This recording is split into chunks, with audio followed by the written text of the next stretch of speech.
दोस्तों, अब तक स्पेस में अमेरिका की नासा का ही एक छत्र राज था, लेकिन अब चीन जमीन के साथ ही अंतरिक्ष में भी कब्जे की कोशिशों में जुट गया है। कोशिश भी कोई छोटी मोटी नहीं, बल्कि वो कोशिश है जिससे अमेरिका से लेकर पूरे यूरोप की नींद उड़ गई है। दोस्तों, इस वीडियो में मैं आपको बताने वाला हूं कि कैसे चीन अंतरिक्ष में पूरा का पूरा शहर ही बनाने की कोशिश कर रहा है। पूरा का पूरा शहर, ठीक सुन रहे हैं आप। तो दूसरी ओर अंतरिक्ष में अमेरिका के सपनों का महल गिरने वाला है। दोस्तों, ये दोनों बातें आपके लिए बेहद जरूरी हैं, क्योंकि जमीन के बाद अब भविष्य अंतरिक्ष का है। लिहाजा वीडियो पूरा देखिए, और जो हमारे दोस्त नए जुड़े हैं वो चैनल को सब्सक्राइब जरूर कर लीजिए। धरती के बाद स्पेस में शहर बसाने जा रहा चीन। दोस्तों, पहले चंद्रमा पर लैंडर उतरकर उसे वापस धरती पर लाने का कारनामा कर चुका चीन मंगल पर भी अपना लैंडर उतार चुका है, जिसके बाद उसने अंतरिक्ष में दुनिया का सबसे खतरनाक स्पेस स्टेशन बनाना शुरू कर दिया है, जो साल 2022 तक चालू भी हो जाएगा। उसके अंतरिक्ष यात्री फिलहाल अंतरिक्ष में इस स्पेस स्टेशन को बना रहे हैं और धरती से इसकी उड़ान भी लगातार जारी है। दोस्तों, ये स्पेस स्टेशन हमारे देश भारत के लिए भी किसी संकट से कम नहीं है, क्योंकि इसमें लगी एक आर्म यानी भुजा में बेहद शक्तिशाली कैमरे लगे हैं जो धरती का चप्पा चप्पा स्कैन कर सकते हैं। हालांकि चीन के इरादे इससे भी कहीं आगे जाने की है। विस्तारवादी चीन ने अब अंतरिक्ष पर ही कब्जा करने की कोशिश तेज की है। पृथ्वी की कक्षा में चीन कई किलोमीटर बड़ा विशालकाय मेगा स्ट्रक्चर बनाने की तैयारी कर रहा है। इसमें solar power plant, tourist complex, gas station से लेकर एस्टेरॉयड खनन की भी सुविधा उपलब्ध होगी। National natural science foundation of China ने 5 साल के इस बेहद खतरनाक प्लान का ऐलान किया है। जिनपिंग सरकार ने शोधकर्ताओं को टेक्नोलॉजी और टेक्निक विकसित करने के ऑर्डर दिए हैं। इस स्ट्रक्चर के निर्माण में हल्के वजन वाली चीजों का इस्तेमाल किया जाएगा, ताकि इन्हें मौजूदा रॉकेट से कक्षा में पहुंचाया जा सके। वैज्ञानिकों को कक्षा के भीतर चीजों को स्थापित और कंट्रोल करने के लिए भी तकनीक की जरूरत होगी। चीन की सरकार ने कहा कि स्पेस में मेगा प्रोजेक्ट्स की तत्काल जरूरत है, जिसके लिए विशालकाय अंतरिक्ष की आवश्यकता होगी, ताकि वे कक्षा में स्थापित किए जा सकें। यह अपने आप में इस तरह की पहली परियोजना है जिस पर लगभग 1 मील चौड़ा सौर ऊर्जा स्टेशन होगा, जो 2035 तक चीन के ग्रिड में बिजली सप्लाई कर सकेगा। दूसरे प्रोजेक्ट्स में ऐसे कई बड़े ऑर्बिटल प्लेटफॉर्म शामिल होंगे जो कई मील स्पेस को कवर कर सकेंगे। इनके सामने अंतरराष्ट्रीय स्पेस स्टेशन बोना दिखेगा, जो सिर्फ करीब 350 फीट तक चौड़ा है। इस मेगा स्ट्रक्चर में कई स्पेस स्टेशन शामिल होंगे जो कक्षा में अलग अलग जगह मौजूद होंगे।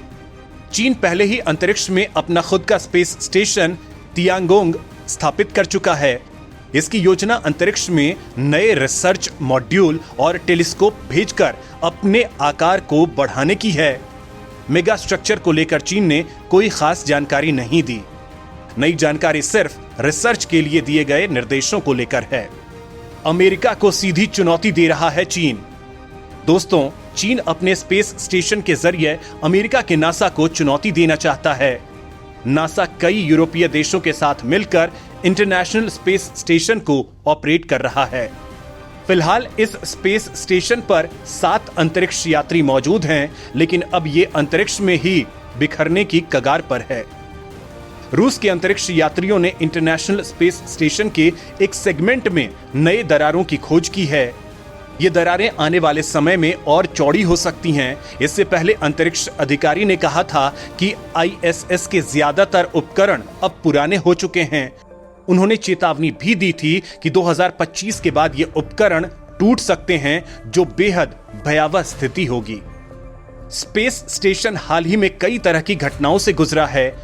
रूसी अधिकारियों ने पिछले महीने ISS के नियंत्रण से बाहर होने के लिए सॉफ्टवेयर में गड़बड़ और मानवीय भूल को जिम्मेदार ठहराया था। रूस की स्पेस एजेंसी रोस्कोमोस ने पिछले महीने जवेज़्डा सर्विस मॉड्यूल में दबाव में गिरावट की सूचना दी थी। रूसी अंतरिक्ष एजेंसी ने कहा है कि वह 2024 तक का हिस्सा बनी रहेगी। अंतरिक्ष में वैज्ञानिक प्रयोगों के लिए बनाया गया अंतर्राष्ट्रीय स्पेस स्टेशन पिछले महीने रूस की लापरवाही के चलते कुछ समय के लिए आउट ऑफ कंट्रोल हो गया था, जिसके बाद अमेरिकी अंतरिक्ष एजेंसी नासा के वैज्ञानिकों ने बड़ी मुश्किल से आईएसएस पर दोबारा नियंत्रण स्थापित किया। यह घटना तब हुई जब रूस की नाउका लैब मॉड्यूल आईएसएस से कनेक्ट हो रही थी। इस दौरान मॉड्यूल के जेट थ्रस्टर्स को अनजाने में कुछ घंटों तक ऑन रखा गया, जिससे पूरा अंतरिक्ष स्टेशन ही अपने पथ से भटक गया। नासा ने बताया कि यह दुर्घटना रूस के नाउका साइंस मॉड्यूल के अंतरिक्ष स्टेशन पर कनेक्ट होने के 3 घंटे बाद शुरू हुई। इस दौरान रूसी स्पेस एजेंसी के वैज्ञानिक मॉड्यूल को डॉक किए जाने के बाद कुछ रिकॉन्फ़िगरेशन का काम कर रहे थे। अमेरिकी अंतरिक्ष एजेंसी के अधिकारियों ने कहा कि मॉड्यूल के जेट बेवजह फिर से शुरू हो गए, जिससे पूरा स्टेशन पृथ्वी से लगभग 250 मील ऊपर अपनी सामान्य उड़ान की स्थिति से बाहर निकल गया। इस घटना के कारण मिशन फ्लाइट डायरेक्टर को स्पेसक्राफ्ट इमरजेंसी तक का ऐलान करना पड़ा। नासा के अंतरिक्ष स्टेशन कार्यक्रम के प्रबंधक जोएल मोंटाल्बानो के अनुसार स्टेशन के इस अप्रत्याशित बहाव का पता स्वचालित ग्राउंड सेंसर के जरिए चला, जिसके बाद नासा के वैज्ञानिकों ने कई अन्य थ्रस्टर्स को शुरू कर आईएसएस को फिर से उसकी कक्षा पर लेकर आए।